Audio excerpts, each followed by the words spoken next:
ఆదికాండము 49వ అధ్యాయము.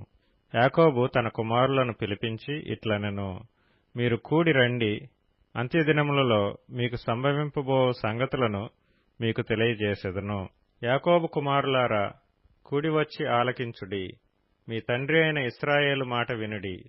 రూబేను, నీవు నా పెద్ద కుమారుడువు, నా శక్తియు నా బలము యొక్క ప్రథమ ఫలమును, ఔన్నత్యాతిశయమును బలాతిశయమును నీవే. నీళ్లవలె చంచలుడువై నీవు అతిశయం పొందవు. నీ తండ్రి మంచం మీదకెక్కితివి, దానిని అపవిత్రం చేసితివి. అతడు నా మంచం మీదకెక్కెను. షిమ్యోను, లేవి అనువారు సహోదరులు, వారి ఖడ్గములు బలాత్కారపు ఆయుధములు. నా ప్రాణమా, వారి ఆలోచనల్లో చేరవద్దు. నా ఘనమా, వారి సంఘముతో కలుసుకొనవద్దు. వారు కోపం వచ్చి మనుషులను చంపిరి. తమ స్వేచ్ఛ చేత ఎద్దుల గుదికాలి నరములను తెగగొట్టిరి. వారి కోపము వేండ్రమైనది, వారి ఉగ్రతయు కఠినమైనది. అవి శపింపబడును. యాకోబులో వారిని విభజించెదను, ఇశ్రాయేలులో వారిని చెదరగొట్టెదను. యూదా, నీ సహోదరులు నిన్ను స్తుతించెదరు. నీ చెయ్యి నీ శత్రువుల మెడమీద ఉండును. నీ తండ్రి కుమారులు నీ ఎదుట సాగిలపడుదురు. యూదా కొదమసింహము, నా కుమారుడా, నీవు పట్టిన దాని తిని వచ్చితివి. సింహం వలన గర్జించు ఆడసింహం వలన అతడు కాళ్లు ముడుచుకొని పండుకొనెను. అతని లేపువాడెవడు? షిలోహు వచ్చు వరకు యూదా యొద్ద నుండి దండము తొలగదు, అతని కాళ్ల మధ్య నుండి రాజదండము తొలగదు. ప్రజలు అతనికి విధేయులై ఇందురు. ద్రాక్షావల్లికి తన గాడిదను, ఉత్తమ ద్రాక్షావల్లికి తన గాడిద పిల్లను కట్టి, ద్రాక్షారసములో తన బట్టలను, ద్రాక్షల రక్తములో తన వస్త్రమును ఉదుకును. అతని కన్నులు ద్రాక్షరసము చేత ఎర్రగాను, అతని పళ్ళు పాలచేత తెల్లగాను ఉండును. జెబూలూను సముద్రపు రేవున నివసించును. అతడు ఓడలకు రేవుగా ఉండును. అతని పొలిమేర సీదోను వరకు నుండును. ఇస్సాకారు రెండు దొడ్ల మధ్యను పండుకొనియున్న బలమైన గార్ధబము. అతడు విశ్రాంతి మంచిదొగటయు, ఆ భూమి రమ్యమైనదొగటయు చూచిన గనుక అతడు మోయిటకు భుజము వంచుకొని వెట్టిచేయు దాసుడగును. దాను ఇశ్రాయేలు గోత్రికుల వలె తన ప్రజలకు న్యాయము తీర్చును. దాను త్రోవలో సర్పముగాను, దారిలో కట్లపాముగాను ఉండును. అది గుర్రపు మడిమలు కరుచును, అందువలన ఎక్కువాడు వెనకకు పడును. యెహోవా, నీ రక్షణ కొరకు కనిపెట్టియున్నాను. బంటుల గుంపు గాదును కొట్టును, అతడు మడిమను కొట్టును.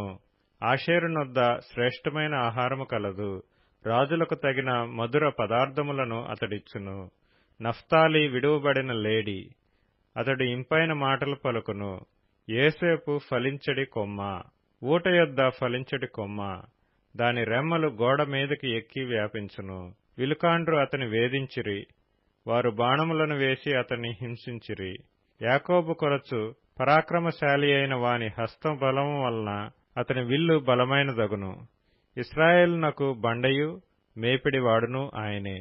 నీకు సహాయం చేయు నీ తండ్రి దేవుని వలనను, పైనుండి మింటి దీవెనలతోనూ, క్రింద దాగియున్న అగాధ జలముల దీవెనలతోనూ, స్తనముల దీవెనలతోనూ, గర్భముల దీవెనలతోనూ నిన్ను దీవించు సర్వశక్తిని దీవెన వలనను అతని బాహుబలము దిట్టపరచబడును.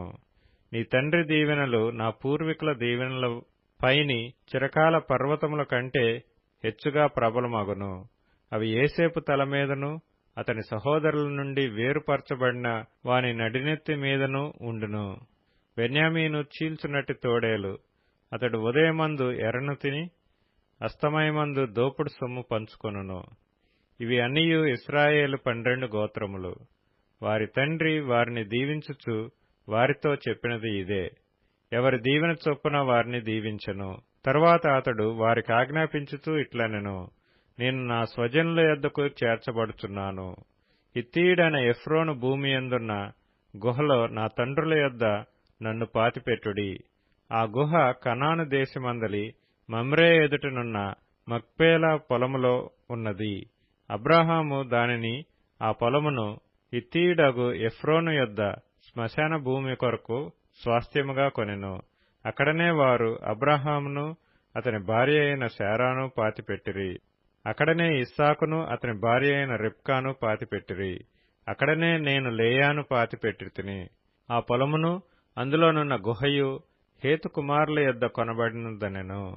యాకోబు తన కుమారులకు ఆజ్ఞాపించుట చాలించి మంచము మీద తన కాళ్లు ముడుచుకొని ప్రాణము విడిచి తన స్వజనుల యొద్దకు చేర్చబడెను.